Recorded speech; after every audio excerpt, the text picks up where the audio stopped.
بسم الله الرحمن الرحيم إنا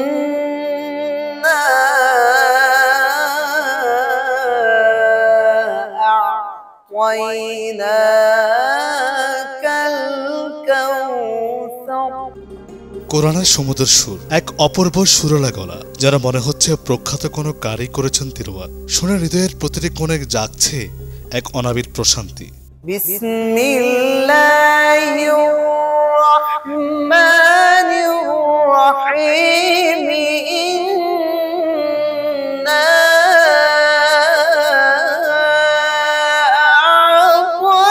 আ'তাইনাকাল কাউসার।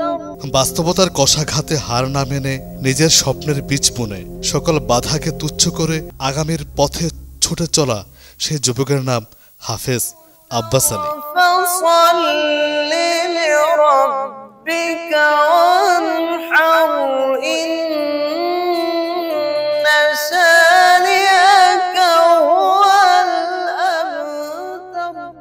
ফেরিতে coffee বিক্রি করেই চলে তার জীবিকা। করছেন অনার্স দ্বিতীয় বর্ষে পড়াশোনা, মাকেও দিচ্ছেন হাত খরচ। চা কফি, চা কফি লাগবে? ঢাকা বিশ্ববিদ্যালয়ের আশেপাশে মাঠের এ কোণ থেকে ও কোণে কফি বিক্রি করেন এ যুবক। কোনো কিছুতেই নেই তার ভ্রুক্ষেপ, নেই কোনো ক্লান্তির চাহনি। মিষ্টি হাসি দিয়ে কফি পিয়াসীদের দিকে এগিয়ে দিচ্ছেন কফির পেয়ালা।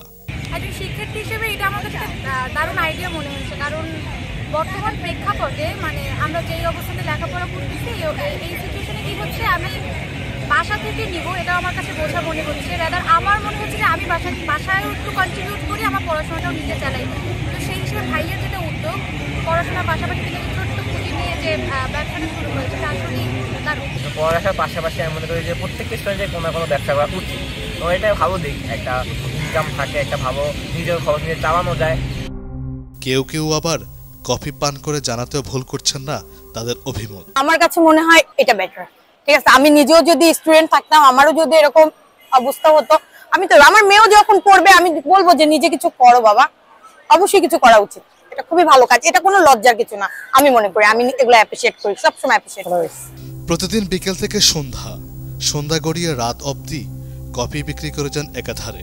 বাস্তবতার নির্মমতা মেনে নিয়েই ছুটে চলছেন আগামীর স্বপ্ন পূরণের পথে। চা কফি, চা কফি। গল্পের এক ফাঁকে জানালেন তার জীবনের নানান অজানা কথা। জি, আমি মোহাম্মদ আব্বাস আলী। আমার হোম ডিস্ট্রিক্ট হচ্ছে ঝিনাইদহ। পাশাপাশি লেখাপড়া হচ্ছে আমার অনার্স ফার্স্ট ইয়ার লেখাপড়া করি। এখন আমার মেইন যে ফোকাস এবং ঢাকাতে যে আসার যে কারণ, সেটা হচ্ছে আমি বাংলাদেশ কিরাত ইনস্টিটিউট তথা মাহাদুল কিরাত বাংলাদেশের প্রধান শাইখুল কুরআ শেখ আহমেদ বিন ইউসুফ আল আজহারি, আমি হচ্ছে ওনার প্রতিষ্ঠানেই ভর্তি হচ্ছে এবং ক্লাস করছি দীর্ঘদিন, এবং এটার উদ্দেশ্যে আমি আসলে ঢাকাতে আসছি। মা বাবার বিচ্ছেদ আর দারিদ্রতার কষাঘাতে নেমে আসে জীবনের এক নির্মম বাস্তবতা।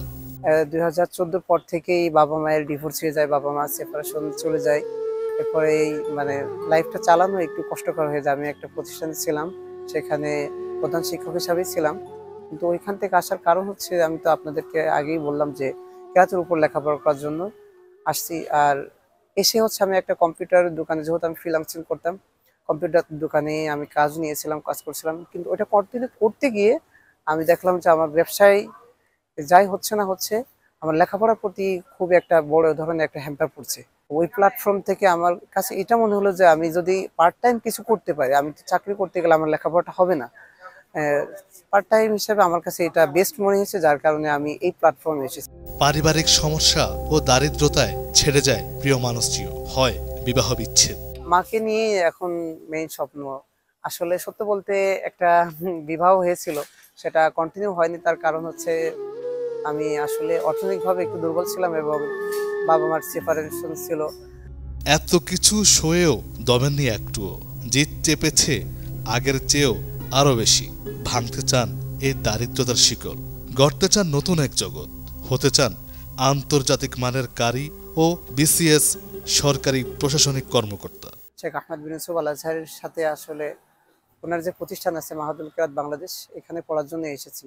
অনেক ছোটবেলা থেকে স্বপ্ন যে কোরআন তেলাওয়াতের উপরেই সর্বোচ্চ লেখাপড়া করা এবং কোরআন তেলাওয়াতটাকে আসলে নিজের ভিতর লালন করা। চিন্তা ভাবনা আছে বিসিএসকে টার্গেট করে লেখাপড়ার, এবং আমার প্রশাসন ক্যাডারটা খুবই ভালো লাগে। আমি চাই প্রশাসন ক্যাডারেই নিজেকে এগিয়ে নিয়ে যেতে। সকল ঘাত অপঘাত উপেক্ষা করেও জীবন যুদ্ধে এগিয়ে চলছেন হাফেজ আব্বাস আলী। বর্তমান সময়ের যুবকদের জন্য হতে পারেন এক অনন্য উদাহরণ। S M Mainuddin Ripon, 21 television.